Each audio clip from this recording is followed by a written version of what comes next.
Welcome in, everyone, to episode 140 of the Bat Flip Podcast. My name is Damien, here with Matt and David. Today, we're going to hit on Stephan Strasburg retiring. Somebody hit for the cycle of the wild waiver day that today was, and then we'll jump into some miscellaneous and some injury news.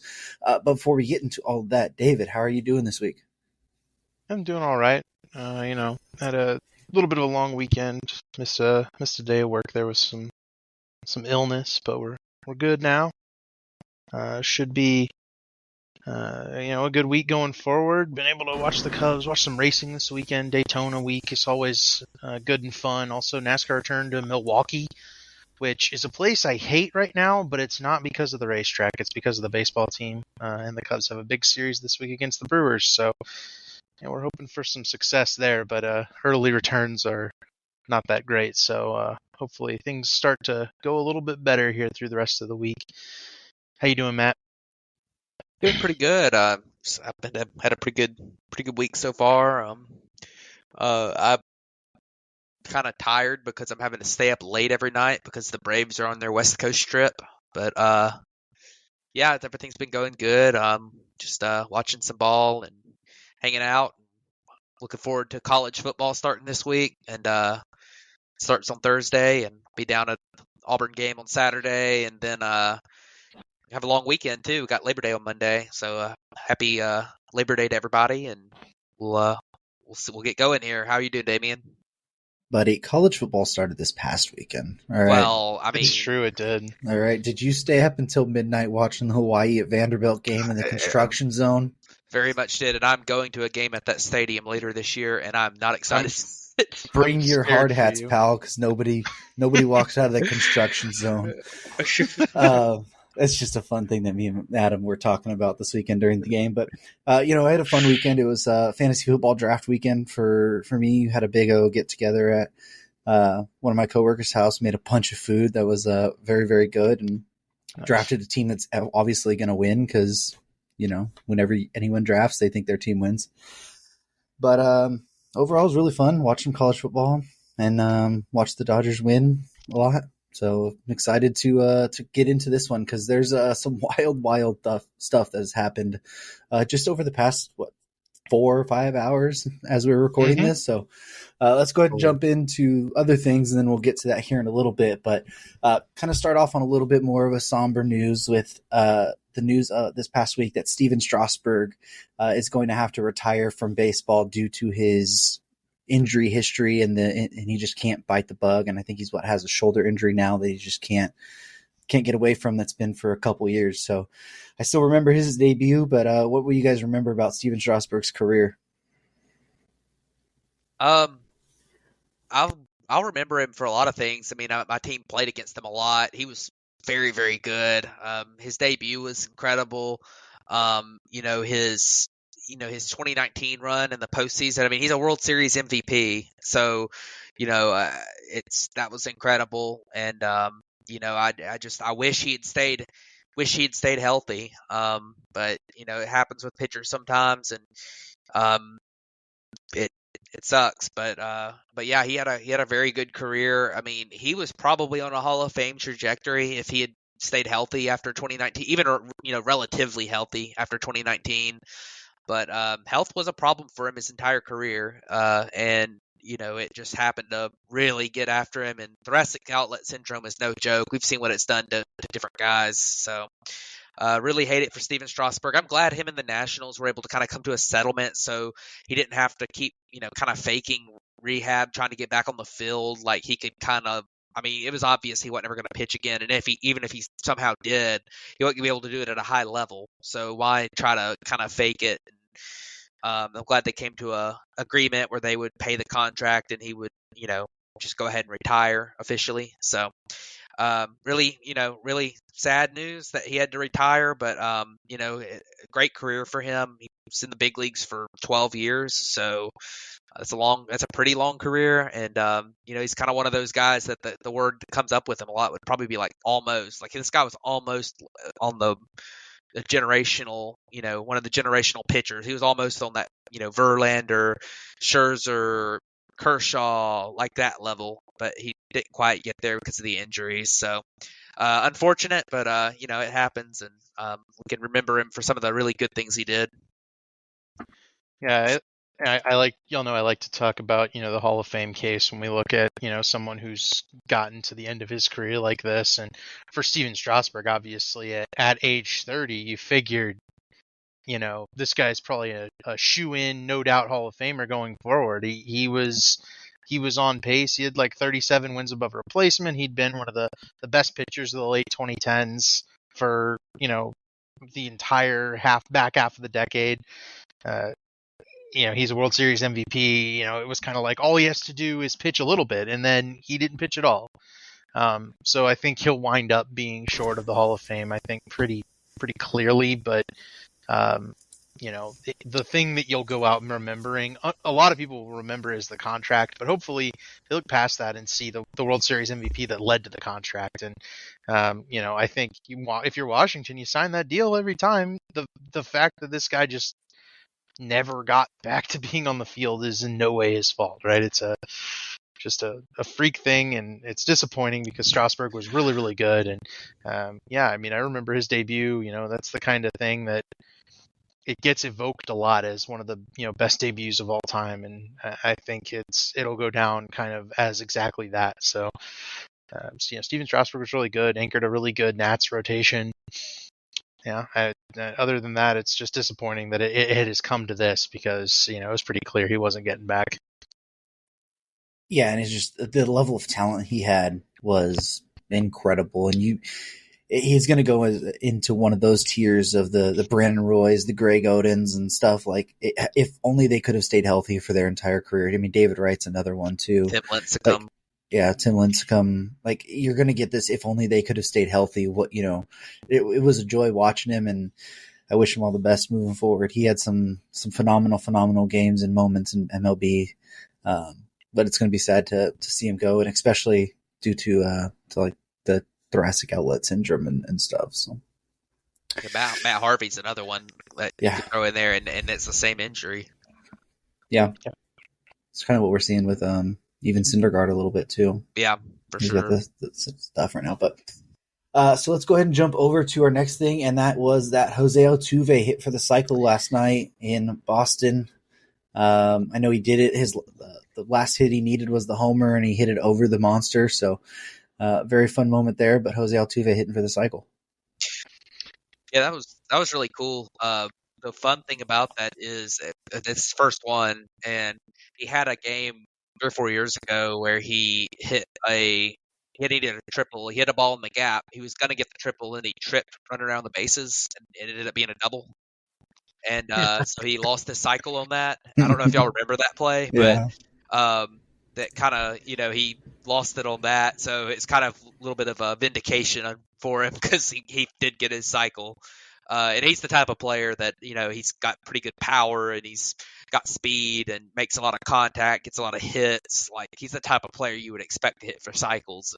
It just kind of shows his, Jose Altuve is a great player, and I don't know what the cheating scandal from the Astros might do to him, but if you don't look at that, then he's going to be a Hall of Famer. I mean, if you're not worried about the cheating thing. It's funny. I just saw this too, and the reason, of course, that Jose Altuve hit for the cycle is he's playing against me in fantasy this week, so that'll do it every time. But the thing about Jose Altuve is that this season he's put together a really, really good. Awesome. We'll call it it's not a half season; it's more of a quarter season to this point. But my goodness, he has been on pace to do exactly what he's done his whole career. At the top of his game once again, and it's a big part of why the Astros are kind of able to withstand the onslaught by the Mariners right now. We'll get into that a little bit here, but that's a team that has needed every bit of this offensive outburst by Jose Altuve. He's up to a 163 WRC plus going into today, with his highest career on base percentage at .415. So this guy is getting better with age, which is wild, and getting better around the cheating stuff and the the potential stigmas that came from that, right? I mean, that was his former best season until last year, and then this season he's been right on pace with last season. So he's figured out how to get to that level of 60% above league average type of performance on the regular, and hopefully he can keep that going, because the Astros are going to need it. That team has been pretty weak offensively apart from him and Kyle Tucker and Jordan when he's played. Jordan hadn't even been as good as he was last year. That was not as good as last year, but he's still been really good. Another thing too is we didn't even have it on the show sheet, but Michael Brantley was activated from the IL today. Ooh, I did not for the Astros. That. Oh yeah, I did see that as well. So being able to get him back, I believe he's missed all year, if I'm not mistaken. Yeah, he hadn't played. So that's another addition back to that offense. And Jeremy Pena has looked a lot better recently as well. So Astros are kind of finding their stride here. But let's go ahead and talk about the waiver madness that we had happen today. And that, I guess it kind of started with the Yankees kind of released Josh Donaldson earlier in the day. But the big one was about, 2 o'clock or 1:30 West Coast time, so 5:30 Eastern time back east. But that the Angels put Lucas Giolito, Matt Moore, Reynaldo Lopez, Randall Grichuk, Hunter Renfroe on waivers, basically just releasing them out and allowing them to get claimed by a team by Thursday, which is the deadline to be on a roster and be eligible for the playoffs. And since we saw the Angels moves, a couple other teams have done some other ones. Harrison Bader from the Yankees, Carlos Carrasco from the Mets. White Sox put Mike Clevenger out. The Tigers put out Jose Cisnero. And then the Guardians DFA'd Noah Syndergaard, I believe, yesterday. So he's also out there. But, some teams on the fringe, and we'll get in, kind of talk about that playoff run here too. But some really good players out on waivers here that these teams that are fighting for a wild card spot or division can pick up for free and not even have to make a trade for. Yeah, it's definitely interesting to look at. And I think most of these guys probably have a chance to get picked up. I mean, I definitely think Lucas Giolito does.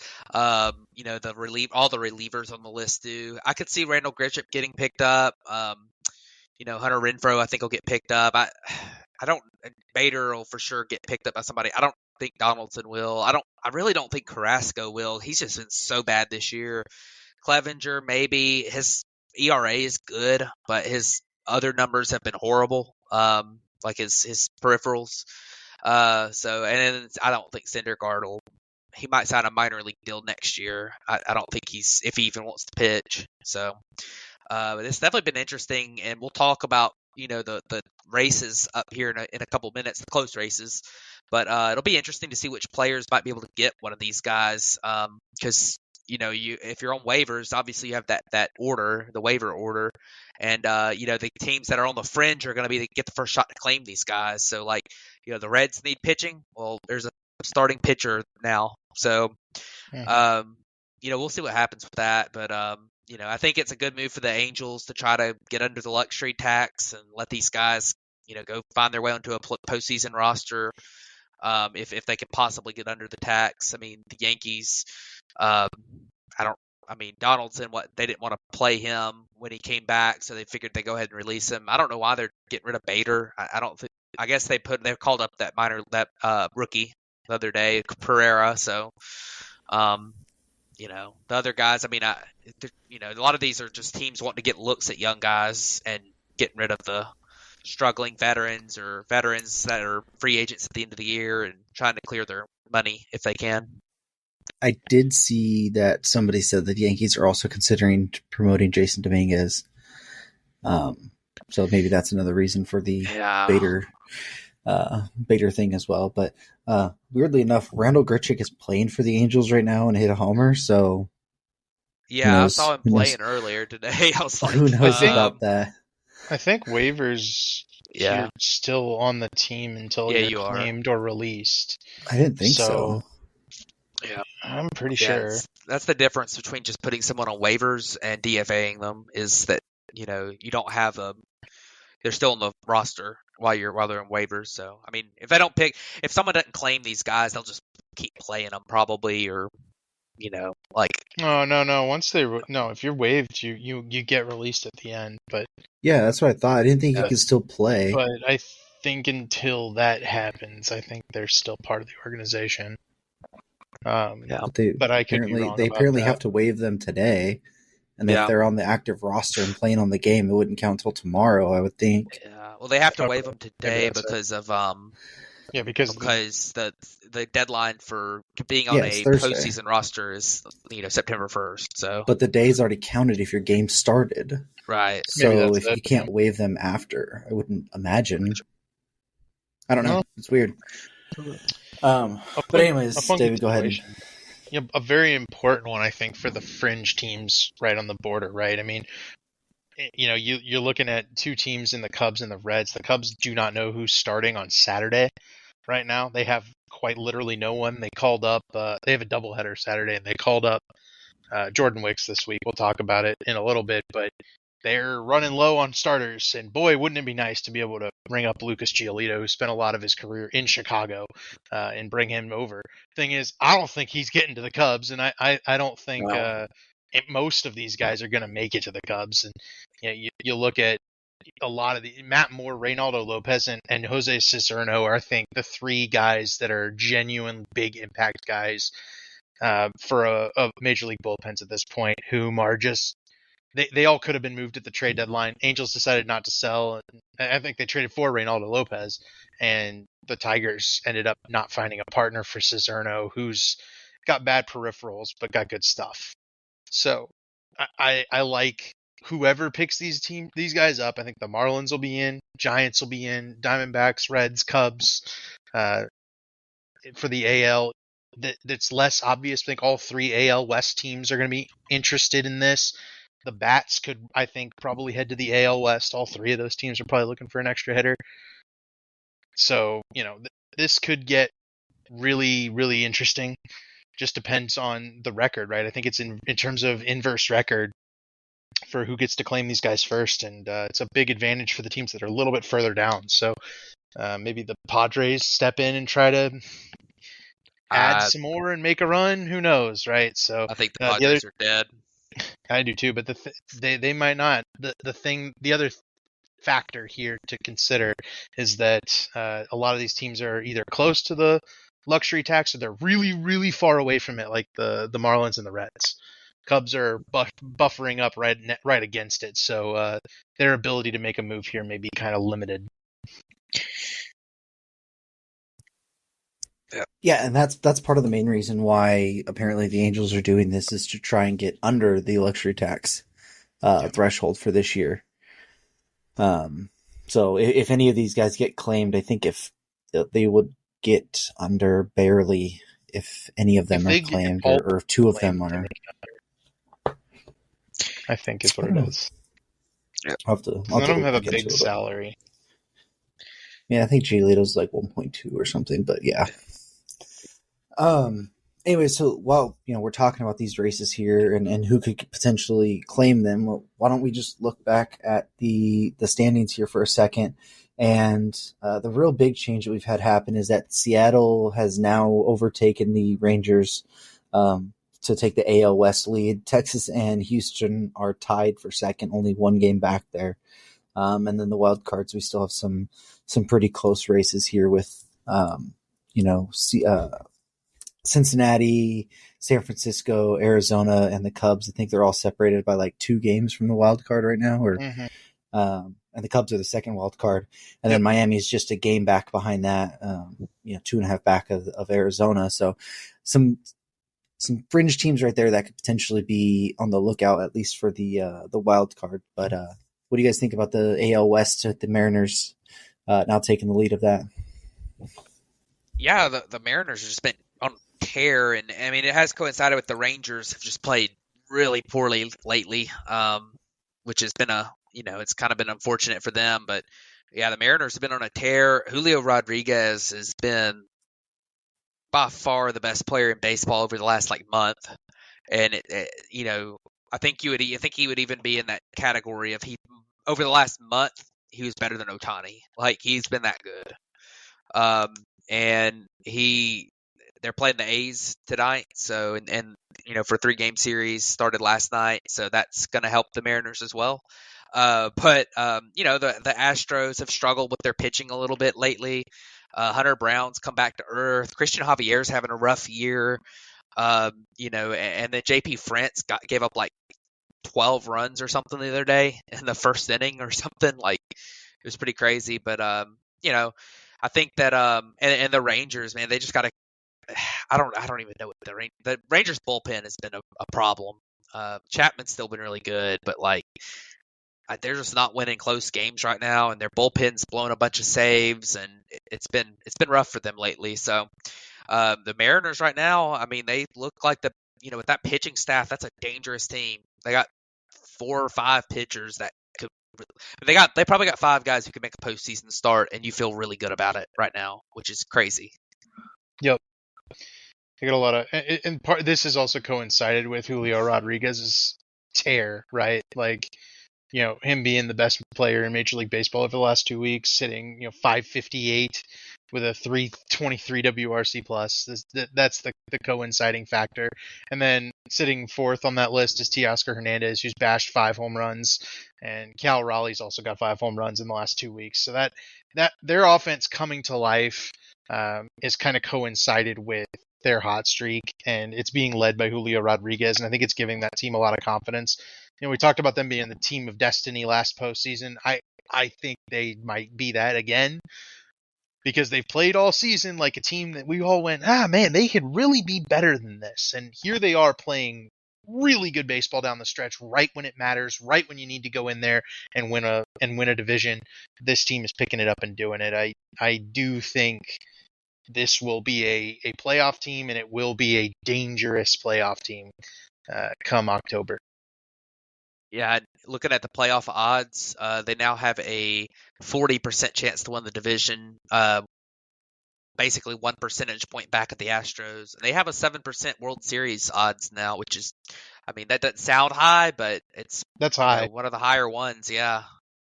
It's high for this.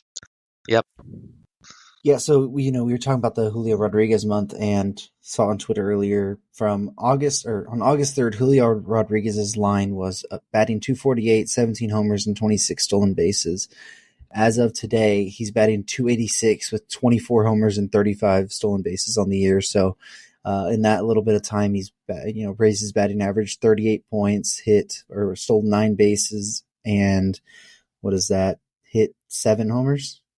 Yeah, hit 7 homers in that stretch as well. So,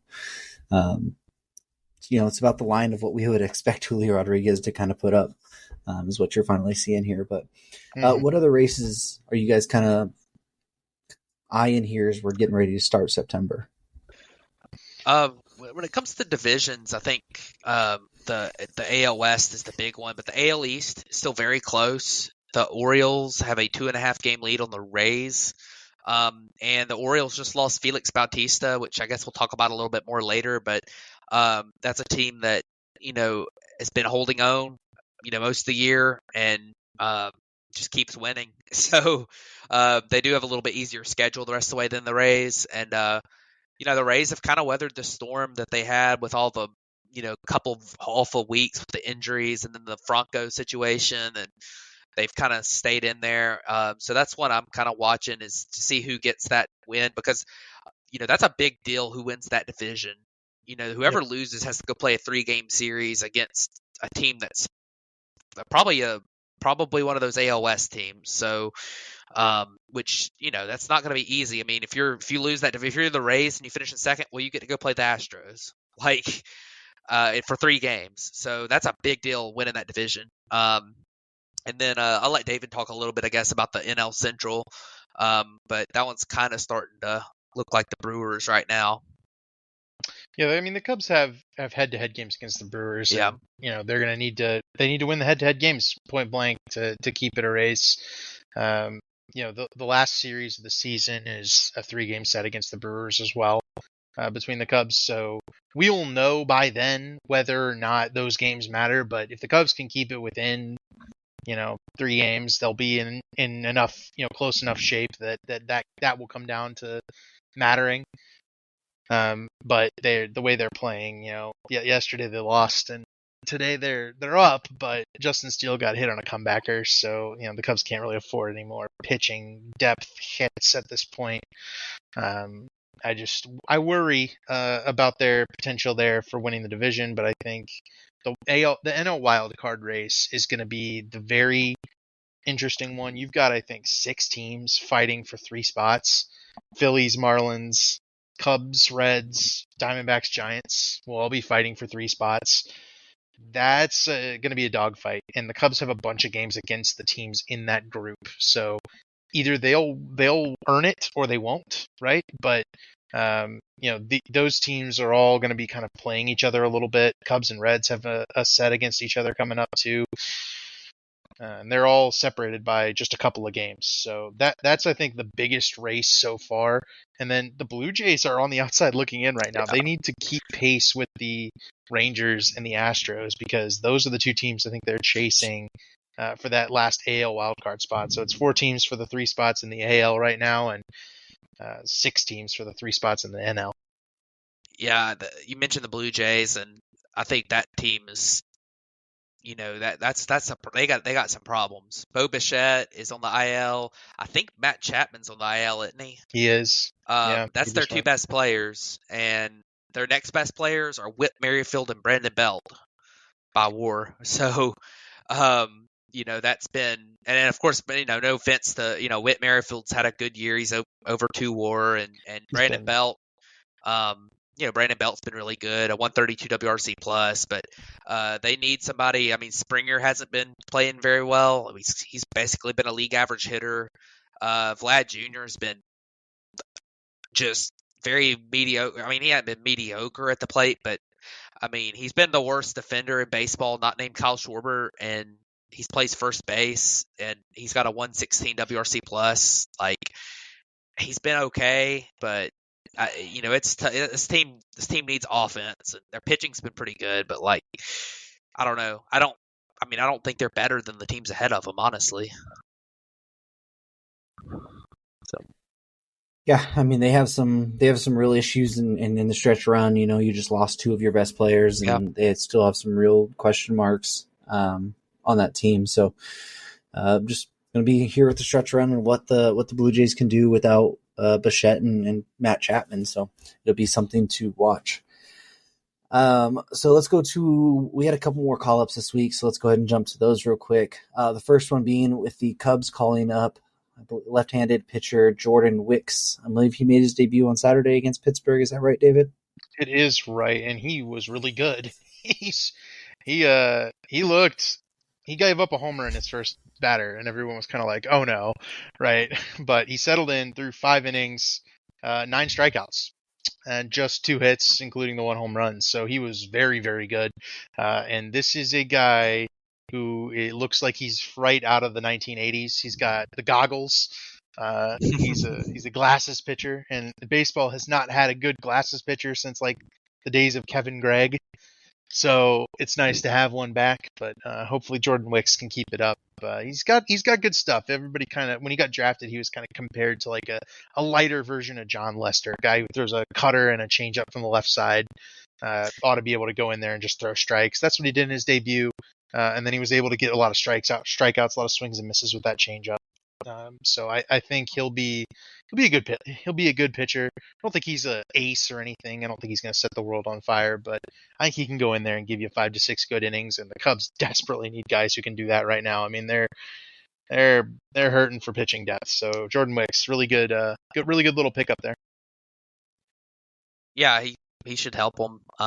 He's the type of guy that I feel like maybe, once he sees a team 3 or 4 different times, he might struggle because he's got that one really, really good pitch.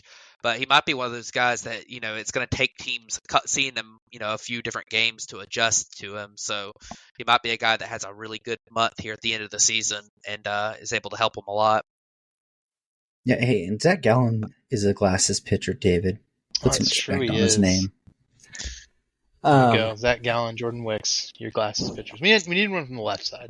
Add one from the right. Yeah. That's where you got it. Right-hander, now left-hander. Perfect. So the next one we had was the Red Sox called up. And Matt, go ahead and say this name. I butchered it earlier. I believe it's Ceddanne Rafaela. Well, there you go. Ceddanne Rafaela called up by the Red Sox. So tell us a little bit more about him. Yeah, he's been a high-rated prospect for a while. He really burst onto the scene, I believe, last year. I started hearing a lot of people talking about him. He's a guy that I think he'll help them out pretty well. He's interesting. He's an interesting guy for sure. I'm trying to pull up his page. It's not working. I got it. I got it. You talk about it first, then I'll talk about him. I was trying to get the stats in it. Yeah, I know. I got you. He's a 22-year-old center fielder. Yeah. Boston's got a bunch of these types of guys, really high-caliber athletes that may or may not be able to hit the ball. Rafaela's issue is always going to be that hit tool and maybe the approach tool as well. He kind of ran really low walk rates throughout his minor league career. Yeah. And so the question for him is never going to be the defense and the athleticism, because he's about the only guy competing with Pete Crow Armstrong for that best glove in the minor leagues. He's going to be a really good defensive center fielder. The big question for him is always going to be whether he can get that walk rate in line and not be abused, in the strike zone or out of the strike zone by the pitchers. I think he's a good prospect. I don't know if he's a great prospect, but he's, the Red Sox have a pretty good development system, and they're pretty solid with grabbing these types of players. I mean, we saw what they've done with Jarren Duran and Adam Duvall this year, who've been really, really good in the outfield, and also Alex Verdugo. So I think he's up replacing Jarren Duran. I think Duran's down for the rest of the season. We might not have that written down. Yeah, I mean, I think Rafaela's, he's got a lot of good tools. I do question whether he'll be able to get to all of those tools to be any kind of a star player. Yeah, now that I have his page actually pulled up, I can elaborate a little bit. But he, for one thing, he's got a 1,000 batting average at the big leagues. Because I think he got one plate appearance yesterday and got a hit. But he's a guy that he's, like David said, low walk rate. Strikeout rate's not terrible, but I think that's kind of got to do with the approach of just he's swinging a ton, and he's going to swing at the first pitch a lot, put the ball in play. He probably swings at bad pitches and puts weak contact into play a bit too. He's a potential Gold Glove center fielder, which is awesome. His profile reminds me a little bit of what I saw from Christian Pache in the Braves system when he was coming up, and he got traded to Oakland, and I believe he's now with the Phillies. Like, just this elite center fielder that has good numbers in the minor leagues at the plate, but is there's a big time question on if it's going to translate. So, but at the same time, if you're the Red Sox, like, you've got this guy in AAA who's an elite center field defender already, and he's knocking the cover off the ball at AAA right now. He's 14 home runs in 48 games and a 138 WRC plus. Like, you kind of have to call him up when Duran gets hurt. I mean, it's not like he's an 18-year-old or something. He's 22 years old. It's probably time to give him a shot. And, we'll see what he does. We'll keep an eye on that walk rate, strikeout rate, see what happens there, and see if he sticks immediately in the big leagues. But definitely an interesting guy to keep up with here over the stretch run. And if he gets hot, he might help them. They're not out of it at all. So. Yeah, I was going to say it's probably a thing of where you call him up and you're on the fringe of a playoff run right now. See if he brings a spark. But if anything, you just get him a little bit of service time now going into a potential, stretch run here and get him that experience. And he doesn't really count towards your his rookie status isn't affected, so you can bring him back next year and be in the high-rated prospect. If you get him the success, he's successful right now. He could be in line for one of those, Rookie of the Year awards and maybe bonuses next year. So just see what he can do.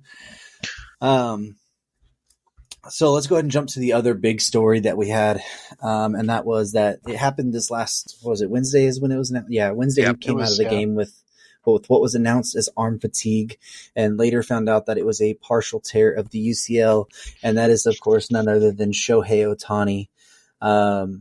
He had been battling some arm fatigue and some arm issues for the past month or so. Had skipped his start this last time and declined some imaging, and then had to leave the game in the third inning, I believe. In the third inning. Got the imaging, partial tear of the UCL.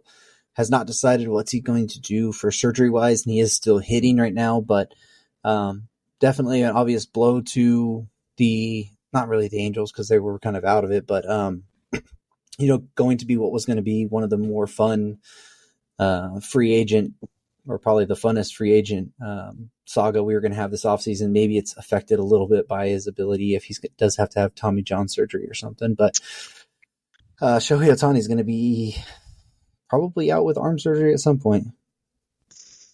Yeah, I mean, I think we kind of all knew that this was a possibility at some point. The way that he plays, where the hitting and pitching that's never been done before, or at least in the modern era hadn't been done before, and just the wear and tear that can take on your body. I don't, it's unfortunate to see it happen. Especially like right before free agency. And this puts a damper on that. I mean, a lot of people want to talk about, it doesn't matter, but it really does. I mean, you don't know if he has Tommy John surgery. This will be his second one, and the list of guys who have come back strong from their second Tommy John surgery, it's not zero. There's been several.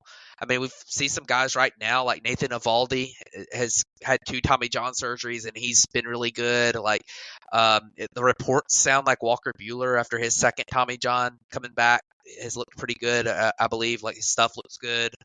There's been guys, but like it's not a sure thing. So the first one's typically a pretty sure thing you'll come back from. It's got a pretty high success rate these days, but that second one's tough. And and then you throw in the fact that like if you're hitting, how does that affect your recovery? So there's going to be some decisions to be made here for Shohei.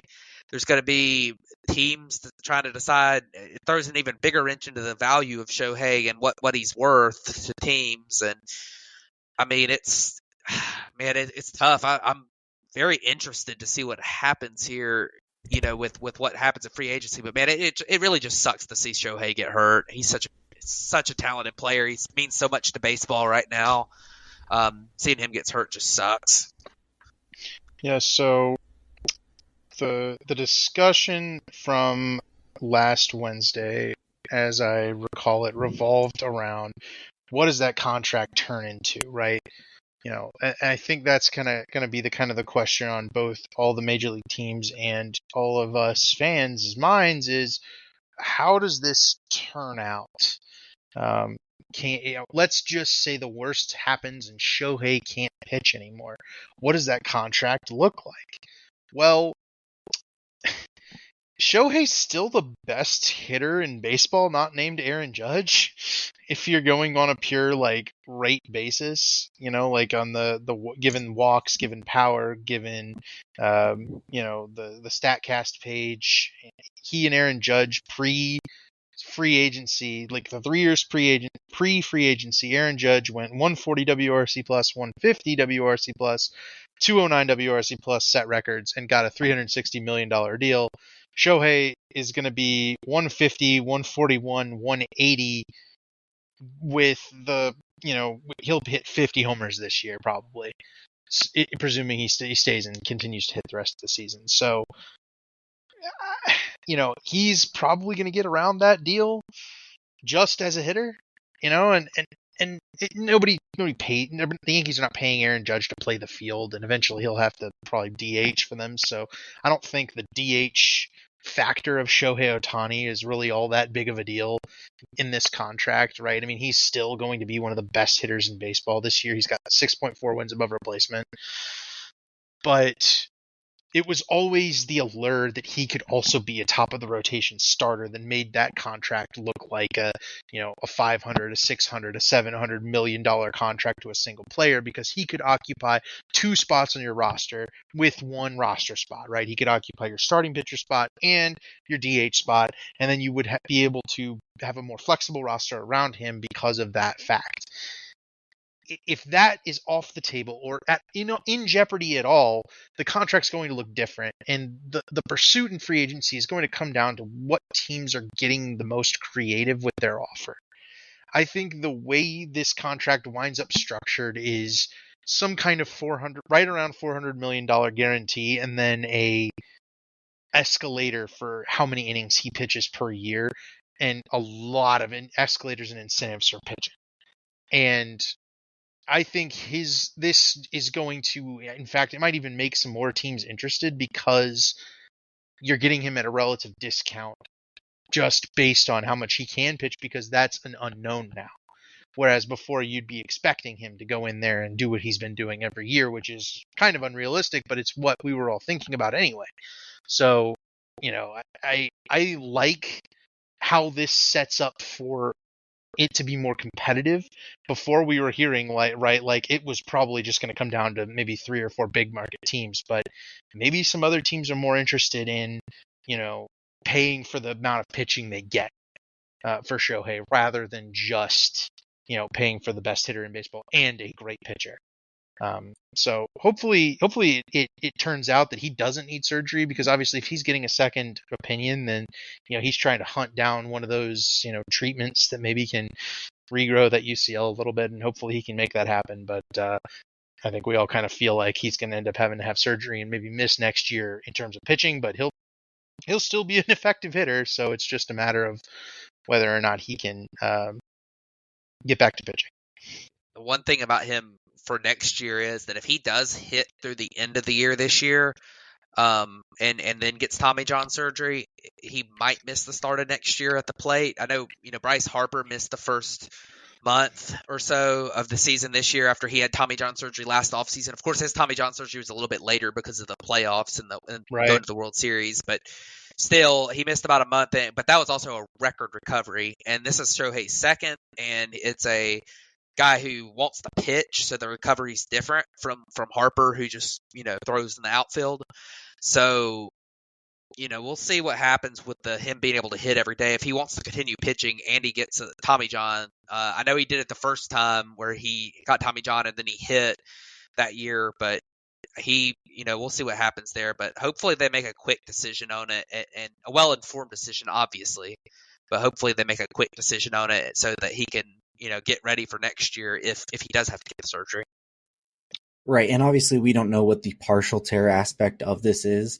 So I mean, if it's a small enough tear where maybe he can't pitch through the end of this season, but over the off season maybe he could, potentially get to a point where it's healing himself if he does just through some rehab. I know Max Muncy did some stuff like that when he had his UCL injury. Obviously, he's not a pitcher either, but there are some options if it's a small enough tear where you might be able to do like some plate enrichment stuff and get it back that way. So I think since it is just a partial tear and it's not the full tear, and he is looking for the second opinion, maybe it's a little bit more encouraging, but it does put a little bit of damper on what the free agency aspect is going to probably look like, just because he's not going to be at the top of the game. There's going to be this question mark. But I mean, we're still looking at somebody who's most likely going to get $500 million. I don't think he will. I don't think he will guaranteed. I think the deal's going to be weird, because he's going to surpass the Judge deal. Yeah, Judge got 360. Yeah. And he had there was a much more extensive injury history there. And we know that Shohei is the level of hitter, and at some point he could still be a pitcher. I mean, even if it's 2 or 3 years down the road, if he does get to Tommy John again, maybe he is a starter, but maybe he just turns into like a 2-inning closer, or maybe he just comes in as a dominant closer like we saw him at the WBC. Like, some team's going to value that enough. And just because of the marketability of Shohei Ohtani, it's going to reach $500 million. I have a feeling. Yeah. Teams are going to get into this point where they're like, well, we don't care because we're going to make this much money back, if not more, throughout the 10 years that we're going to offer Shohei anyways. So why not? Like, I think it's going to reach the $500 million mark. I guess, it's not out of the realm of possibility, but I will say one thing that I've kind of thought of, or, I've heard it a lot too, but what if he signs a deal similar to the Judge deal, but has an opt-out after 2 years where, the team might be able to get 1 year of pitching out of him after he recovers. And then, but if he's back and he's successful in the mound, then he can opt out and then get that, gigantic contract. And then if he isn't successful in the mound, that year, then he can, or, and the recovery's slow or something, then he can opt in and still get the gigantic contract, but he could get back to what he would get with the, with the pitching aspect too, if he opted out. I think that's something you might see as well. A team might get creative with that. Yeah, I wouldn't be surprised if there's opt-outs in the deal, especially an earlier one either. But staying just kind of on the Angels track as well, and that is that we said last week that Mike Trout was getting activated from the IL. He played exactly one game and then had to go back to the IL because of a left wrist injury. And mind you, the injury that he came off with was a hamate bone injury in the same left hand. Yeah, it sucks to see Mike Trout go to the IL again, but I don't think this is really a new thing. I think it's just the fact that when you come back from a hamate bone, a lot of it's just kind of pain tolerance playing through it, and it bothered him really, really bad coming back.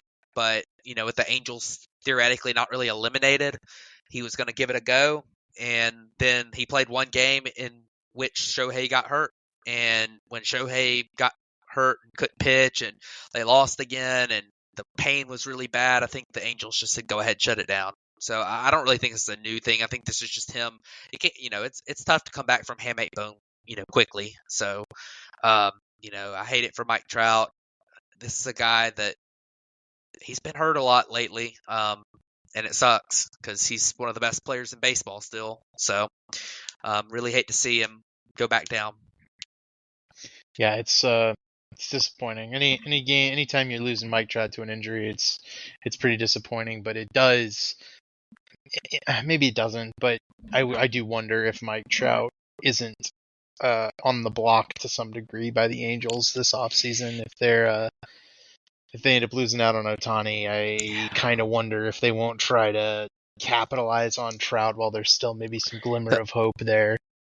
The only concern with Trout is that I think the Angels would probably have to eat a lot of money because of his injuries recently, and that if they have to eat a lot of money, then I don't think Artie Moreno is going to want to do that. Just eat money to trade Mike Trout. So I think they'll just keep him. We'll see, but he wouldn't trade Ohtani in a clear trade situation. There's no way he's trading Mike Trout. Yeah. He doesn't want that on his unless resume. He sells the team at this point. Yeah, he might. We'll see. The Angels are in such a horrible place, and while I admire Perry Minosian for going for it there at the deadline, there was a flawed organization from the start, right? Their development just isn't there.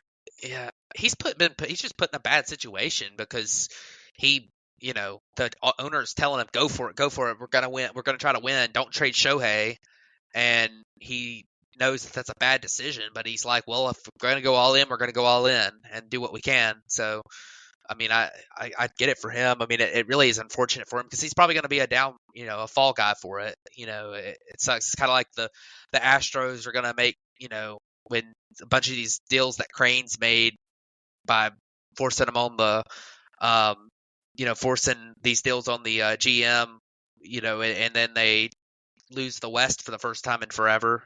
Like, he's going to start blaming the GM for that, and the Mets are going to blame Epler for signing Scherzer and Verlander to all that money, and it not working out. So it's probably had a lot to do with Cohen. So it's one of those things. But for whatever it's worth, on that, Justin Verlander's last 3 starts for Houston, 2.25 ERA, 3 wins. Yeah. Well, that's not the only. Yeah, that's not the only deal I'm talking about. I mean, just in general. No, I gotcha. I mean, they signed Jose. They let Gurriel go, who hadn't been good, but they signed Jose Abreu to a big contract, and he's been really bad this year, even though he's been a little better lately. He's gotten back to it. I mean, we'll see. they've definitely done some. I don't know. We'll see. Yeah, so just more on the injury news front, we kind of hit on Felix Bautista a little bit here when we're talking about the Orioles and the AL East, but he does have a UCL injury to the extent we're not sure, but most likely, sounds like he's most likely going to be out for the season as well. So the Orioles, who's leading the AL East, going for their first playoff run in, 5 years? 6 years? Yeah, it's been 7, I think. It might be 7. Yeah, might be 7. That's one. Lose their closer, who's been one of the best pitchers in baseball this year. Lose him, so big blow there. And then hit on the Bo Bichette one earlier. He's out with a strained quad. Not sure how long that one's going to be. The other 2 injuries that we had were Matt McLain from the Reds went on the IL with an oblique strain, and we know how finicky those can be. So not a good sign for what that might look like for the Reds in this stretch run. And then Tony Gonsolin of the Dodgers was placed on the IL last week and is announced that he's going to have Tommy John surgery on September 1st. So it takes him out of this entire season and next season as well. Yeah, it's unfortunate. A lot of Tommy John surgeries lately, which sucks. Felix Bautista, I'm glad that, luckily for the Orioles, they still have somebody who can really shut down games at the end, and Yanier Cano, but really sucks to lose him. And then Gonsolin, that's unfortunate. The Dodgers, probably their only weakness as a team is some of the pitching in the rotation, and not having Gonsolin's going to hurt, even though he wasn't very good this year. Not having him's going to hurt because he's an experienced guy who's pitched a lot in the playoffs. Matt McLain hurts bad. I mean, he was, if not for Corbin Carroll being absolutely unreal, Matt McLain would be in a normal year Rookie of the Year. He's been awesome. And, luckily for the Reds, they have a ton of middle infield depth. So it's not the end of the world to lose him because they got guys like Noelvi Marte that's been called up and De La Cruz and India.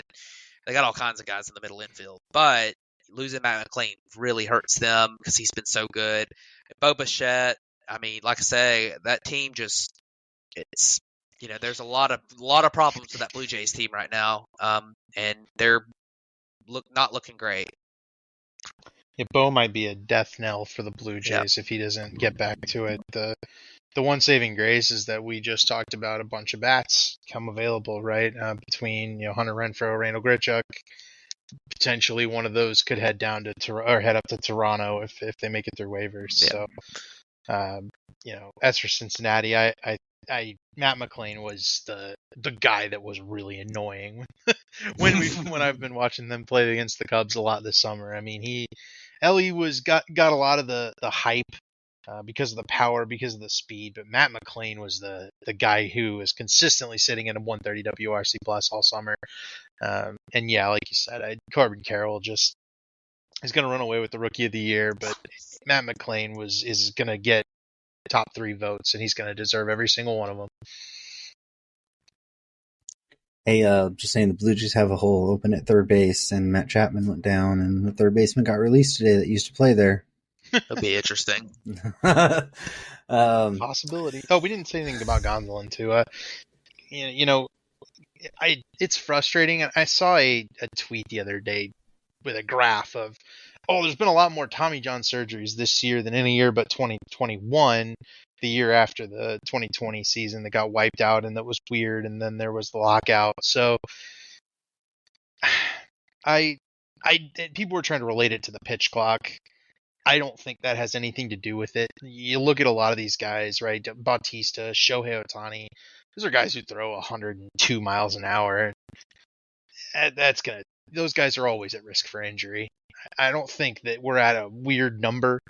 Gonsolin's a little weird. He doesn't throw quite so fast, but he does have a funky arm angle, so hopefully he can get back soon. But I don't think this is a product of the pitch clock or anything to that effect. I think this is some stuff that was kind of bound to happen. I think it's just bad luck for a year. Yeah. Honestly, I mean, and Gonsolin's got a little bit of an injury history too, so I think it's just bad luck. So there was some stuff from a Dodger reporter. He did have that flexor issue last year, but he said it was a little bit different from this year. But did say that in early June that Gonsolin went and got an MRI on his elbow, and that revealed that his UCL was torn. And Neil Elitrach, the doctor known for the Tommy John surgeries at this point, told him that he can keep pitching through it as long as he wanted to. It wasn't going to do any more damage. And Gonsolin went to the Dodgers and said that the way that the rotation was, because they were battling a lot of injuries at that point, that he wanted to keep pitching through it. And the situation got worse. So this is something that they have apparently known about since June. That was a strong possibility that was going to happen at some point. And I guess it kind of got to the point with the rest of the rotation where they felt now was the time to pull the trigger on it. So, and Gonsolin is signed through next year already. He signed a 2-year deal to avoid arbitrations last year. So he's going to get his contract. It's not going to affect anything there. But interesting to say the least that they knew about it in June, and they still decided to pick up only Ryan Yarborough and I guess Lance Lynn at the deadline. But hey, they tried. What and Lance Eduardo Rodriguez. I did say Lance Lynn. Oh, okay. Who's actually been pretty good, but hey, whatever. As I said, I knew Lance Lynn was going to get over there and just be a dog, man. He's going to go into the playoffs. Lance Lynn's going to have like a 10 strikeout playoff game, going to walk off the mound cussing at the team every time, and it's going to be glorious. Unless the team's the Cubs, but it probably will be, and that's fine. Because it's coming, man. Lance Lynn's about to have himself a playoff run, and we'll get full Bulldog Lance Lynn. Oh, 100%. So let's go ahead and jump over to players of the week real quick. So David, who do you got for player this week? Yeah, I went with a guy I noticed last week when the Cubs were playing the Royals, and he also went this week and threw a 6-inning, 11 strikeout game against the Oakland A's, and that's Cole Ragans, who came over from Texas in the Aroldis Chapman trade. And Matt made mention of Aroldis Chapman earlier. Chapman is what is currently, with Felix Bautista on the IL, the most valuable relief pitcher in baseball per wins above replacement. And so Cole Ragans has been really good, and he was throwing 98 in that game against the Cubs, and I was kind of shocked. The Royals had this dude who was throwing 98 with a wipeout bender. Just how'd the Royals get this guy? Well, it turns out it was the Aroldis Chapman trade, and he was really, really strong also against this game against Oakland, and that gives him 20 strikeouts in 12 innings pitched last 2 games. I mean, that's pretty dominant stuff, and it's really good work over a 2-week stretch, and he does give the Royals a high upside rotation arm, especially if he's throwing 97, 98 like he has been. The Royals can kind of look forward excitedly because this Cole Ragans guy, he's downright good. So he's going to be my player of the week because I know we aren't going to talk about him otherwise, but he looked really, really good, really, really dominant against the Cubs. Who's yours, Matt? Cole Ragans seems to be a pretty good pickup. I mean, there's no downside to that one. But my player of the week is Marcell Ozuna. He has been on an absolute tear lately. This past 6 games, he has hit 500 with a 560 on base and a 1.045 slugging percentage, 3 homers, and a 320 WRC plus. That was before tonight. He's 1 for 1 with a home run tonight as well. So, just wanted to pick him this week. He's got a 130 WRC plus on the season now. Which is pretty remarkable considering his WRC plus in April for a pretty good portion of his plate appearances on the season. A full month's worth was like 20. So getting up to 130 is pretty insane. But he's been very good for a long period of time now, and it's kind of worth, even though there's a lot of reasons to not like it. He's probably worth shouting out at this point. Yeah, it's been insane what he's been able to turn around since that early season struggles where everyone was saying he probably should be DFA'd or just released, and yet he's now hit 30 homers on the season, and he's has a 130 something WRC plus or whatever. So there was audible boos for him on the road by Braves fans. That's how bad he was in April. Yeah. Yeah, he's been really good. Before I jump to my player, none of us mentioned him, but I wanted to shout out the week that Adam Duvall had. Yeah. He hit 5 homers, a 444 average, a 500 on base, a 330 WRC plus, and that's not counting that he is 2 for 3 today with another homer. Yep. Yeah. Adam Duvall's doing one of those stretches where he just hits everything and that. So, and none of us really picked him, but I wanted to make sure that we said I picked him up in fantasy. Him. Did you? Yeah, did. Yeah. No. He's already got 2 home runs. He's my whole offense this week. It's great. Well, there you go. You got Adam Duvall and you face Jose Altuve. There you go. Yep. I'm losing. Amazing how that works. So the guy that I went with, he's down the W or the WAR list a little bit, but that's Royce Lewis, who hit 4 homers this week, 11 RBIs, hit 2 grand slams, and one in back-to-back games. Hit another homer tonight. Former top prospect that has battled a ton of injuries, came back this year, was immediately injured again, and then had another injury scare. But he's back and he's playing some damn good baseball. Like I said, hit 4 homers, 11 RBIs, 7 runs this past week, a 310 average, a 208 WRC plus with another homer today. He's a guy that for the Twins, you want to see him finally get healthy and play, because every time he's shown the flashes of that guy still being in there, the former top prospect. And it's good to see him have some success, and hopefully he can just stay healthy. So I wanted to shout out Royce Lewis for his good week of 5 homers so far. Oh yeah. Royce Lewis is just a guy, any guy who's easy to root for. He's always one of those guys I was kind of like, I wonder if the Twins are going to give up on him. Sure would love for, my team to go in there and try to snag him away. They haven't, and I doubt they will. That's a guy who can probably man second base there for a long time if he can just avoid that injury bug. Yeah. Common for the Twins. It has been. Yep. Unfortunately. And yet they're still leading the division. Hey, look at that. But anything else that you guys want to hit on before we wrap this show up? I think we got about, sometime during this week we'll have exactly 1 month left.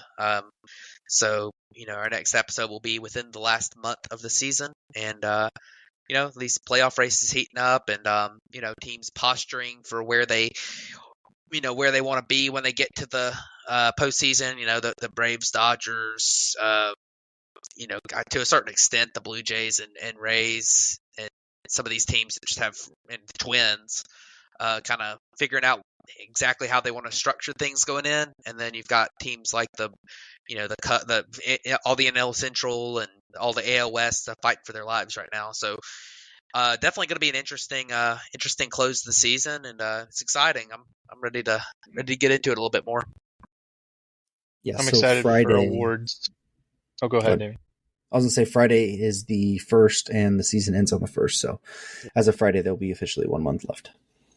Yep. And then we'll see call-ups, I think, for a lot of those guys who teams want to make sure they're on the postseason roster, at least have an opportunity to do so. And then you'll have awards season as well, where we start looking at some of these awards battles, MVP, Cy Young. They're all going to be, I think, pretty close races. I don't think anything's locked in stone yet. Maybe Shohei Ohtani for AL MVP is probably locked up, but other than that, going to be some fun discussion, I think, going forward on that. And I'm excited to make my Justin Steele for NL Cy Young case. He's having one of them games. He got hit on the leg earlier in the game, and he's come out and battled really, really, really hard, and he looks really good now. And 2 innings ago, he was with the trainer on the mound. So excited. All right. Well, that is going to wrap up this episode of the Bat Flip Podcast. So thank you guys for tuning in, and we will catch you guys back next week.